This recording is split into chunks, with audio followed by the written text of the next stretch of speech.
শোনা যাচ্ছে অনেক জোট, অনেক যোগ বিয়োগ। আজকে যে বন্ধু, ঘুম ভেঙে দেখি সে শত্রু হয়ে গেছে।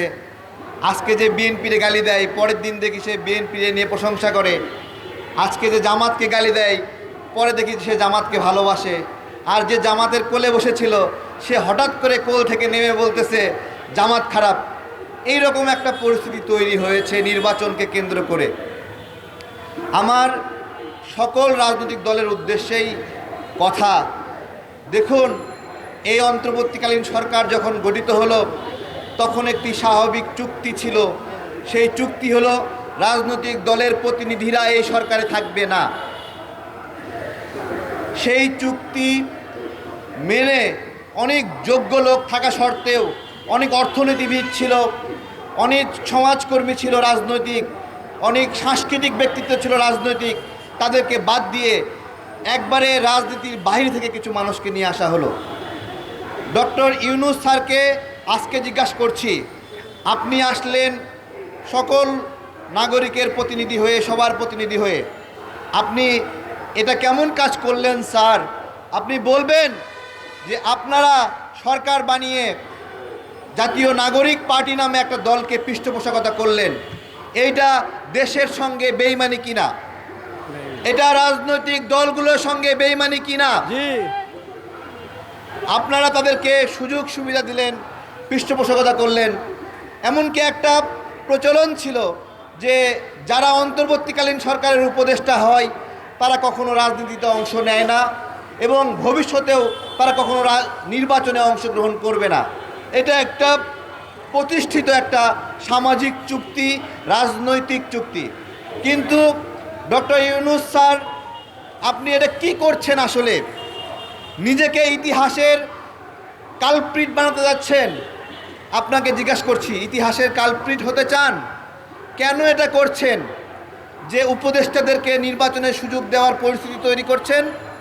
এবং আমরা জানতে পেরেছি যখন লন্ডন মিটিং হয়েছে সেই মিটিংয়েও ডক্টর ইউনূস স্যার শর্ত দিয়েছেন এই ছাত্র উপদেষ্টা যারা আছে বা উপদেষ্টাদের নির্বাচনে অংশগ্রহণ করতে হবে বা নির্বাচনে সুযোগ দিতে হবে। তার একটা টার্গেট আছে যে এদেরকে যেভাবে হোক এমপি হিসেবে বের করে নিয়ে আসতে হবে। আমার কথা, কাউকে এমপি হয়ে বের করে নিয়ে আসা এটা কি জনগণের দায় নাকি সরকারের দায়? যে নির্বাচন আয়োজন করবে সে কি এই এজেন্ডা নিয়ে কাজ করতে পারে যে কয়েকজনকে এমপি হিসেবে বের করে নিয়ে আসবে? আজকে বিষয়গুলো আপনাদেরকে খুব সহজ মনে হচ্ছে, কিন্তু একদিন গিয়ে আপনাদেরকে মনে হবে ইতিহাসে একটা কালো অধ্যায় তৈরি করে রেখে গেছে যে অন্তর্বর্তীকালীন সরকারের উপদেষ্টারাও নির্বাচন করতে পারে। এখন সহজ মনে হচ্ছে, কিন্তু এক সময় আপনারাই মানবেন না, আপনারাই বলবেন। ওই জন্য গতকালকে মনে হচ্ছিল আমরা তো শেখ হাসিনাকে অনেক গালি দিলাম, অনেক বকা দিলাম যে কেন সে সরকারে থেকে সুযোগ সুবিধা নিয়ে নিজেই নির্বাচনের আয়োজক এবং নিজেই প্রতিনিধি হতে চাই, প্রার্থী হতে চাই। আমরা গালি দিয়েছি না? আজকে আমার উপদেষ্টাদেরকে আমার বলতে ইচ্ছা, আপনাদের শেখ হাসিনা হওয়ার শখ জাগছে? আপনারা শেখ হাসিনা হতে চান?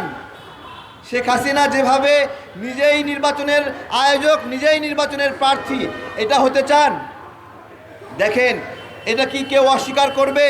এই সরকার সচিবালয়, জেলা প্রশাসক অফিস, অধিদপ্তর, মন্ত্রণালয়, সকল জায়গায় এই এনসিপি নামের একটি দলকে নির্বাচনের জন্য বিভিন্ন প্রস্তুতি নেওয়ার জন্য অর্থনৈতিক সুবিধা দিয়েছে, বিভিন্ন ক্ষমতা কেন্দ্রিক সুবিধা দিয়েছে। আমি আজকে বিএনপির বড় ভাইদেরকে বলবো যে কালকে যদি এনসিপি আপনাদের জোটে চলে আসে তাহলে কি এগুলো বৈধ হয়ে যাবে? জিজ্ঞাসা করছি, আপনার একজন 10 বছর জেল খাটা নেতা আছে, তাকে বাদ দিয়ে শুধুমাত্র জোটের স্বার্থে একজন ছাত্র উপদেষ্টাকে আপনি এমপি পদের জন্য ওইখানে ছাড় দিয়ে দিবেন? এইটা কি গণতন্ত্র? আমি জামাতকেও বলছি যে আপনাদের সঙ্গে যদি জোট করে এনসিপি, তাহলে জোটের স্বার্থে আপনার বছরের পরে বছর জেল খাটা একজন নেতাকে বাদ দিয়ে একজন ছাত্র উপদেষ্টা, যে উপদেষ্টা থেকে পদত্যাগ করে আসে দাঁড়াবে, আর আপনি সেখানে তাদেরকে সুযোগ করে দিবেন? এই বেঈমানিটা করতে পারবেন?